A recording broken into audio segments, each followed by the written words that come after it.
Hi, August 6th. I just made it. We're celebrating births and beginnings of everything important since the dawn of time. On this day in 1874, Charles Fort was born. You all know who Charles Fort was? No? Have you heard of the Fortean Society? No.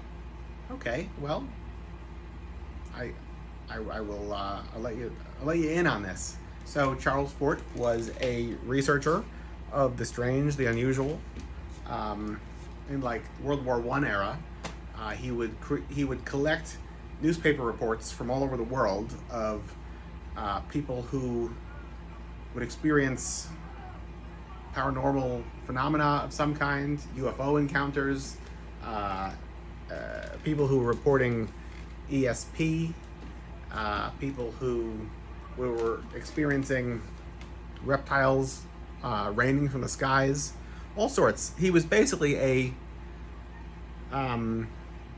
precursor and a real life Foxmulder circa 80 years in the past.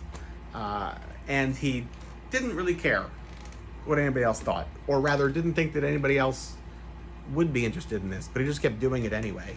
He issued articles and books and actually just kind of like did it for himself. But there wound up being the Fortean Society that sprung up, a whole bunch of people who just really embraced this. And this is the Fortean Society here. Oh, this is a good one. Look at this.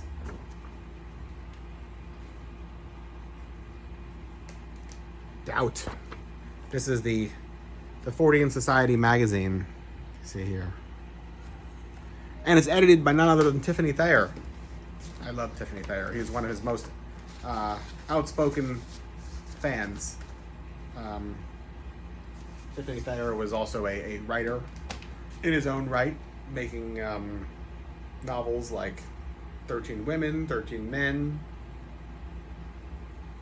Call Her Savage. My favorite one is Dr. Ronaldi, that I let somebody borrow and that I never got back. So what's the moral of the story? Don't let people borrow things. Tiffany Thayer was a big supporter of Charles Fort, and you can even see it in his writing, like the novel Dr. Ronaldi, where for all of a sudden, for no explained reason, nobody on Earth can die ever again. No matter how mutilated they get, no matter how old they get, no matter how much their body gets crammed into a meat grinder, they're still going to be alive and writhing on the ground. So he was embracing Fortean concepts of like just the unexplained, that like things could happen, and we have to question arrogant scientists who think they know it all, because really we don't know very much at all. And this is like the opposite of religion, I feel like, where it's like, all right, we don't know anything, but just trust in a higher power. No, like, forget a higher power, forget science. The world is scary and filled with question marks. And here we are in 2020, thinking very similar thoughts. What else? On this day, Willie Lee Brown was born in 1900. I love Willie Lee Brown. He played opposite Charlie Patton in a bunch of Charlie Patton's classic recordings and live a lot, but also did a couple of his own tracks. Future Blues and Making It Pallet on Your Floor. Does he have 2 78s or one? I forget. Either way, I know there's the story as I heard it was that I think it was Future Blues, which is like one of the most raw, just beautiful records. I think there was like one copy of it in the world that like still existed, like, because it was pressed in the early 30s, let's say. I forget what year exactly. And it was like broken in half, and somebody had to like piece it together and then figure out how to like digitally construct it from the 2 pieces that were left. Or I don't know. Who knows? That might be the story, but it's a pretty exciting story if it's true. If it's true, on this day in 1917, Robert Mitchum was born. Love Robert Mitchum. I'm not a fan of his Calypso record. It's kind of ridiculous. Original Calypsonians were very clear.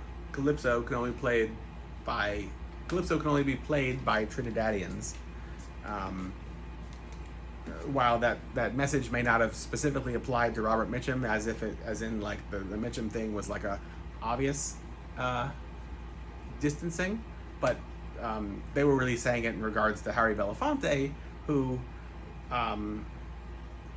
wasn't from Trinidad, and was like an American, African American, not Trinidadian, and was a huge success, and sometimes taking original Calypsonian songs and not crediting them, and they weren't getting money for it. So, like for instance, like Lord and Vader, who would have done like Rum and Coca-Cola, that became a huge Andrew's Sisters song, I think, making them tons of money, or probably their managers tons of money, while Lord and Vader made nothing.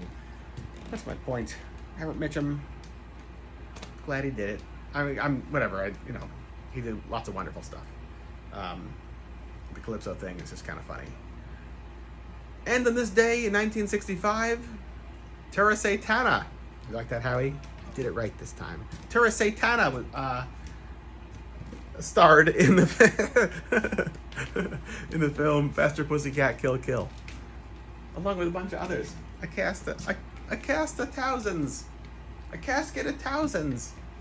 1965. So what are you going to do today? I've given you very little time to figure it out. I think you have like half an hour, maybe an hour left of the day, but that's more than enough to play Willie Brown's Future Blues over and over again.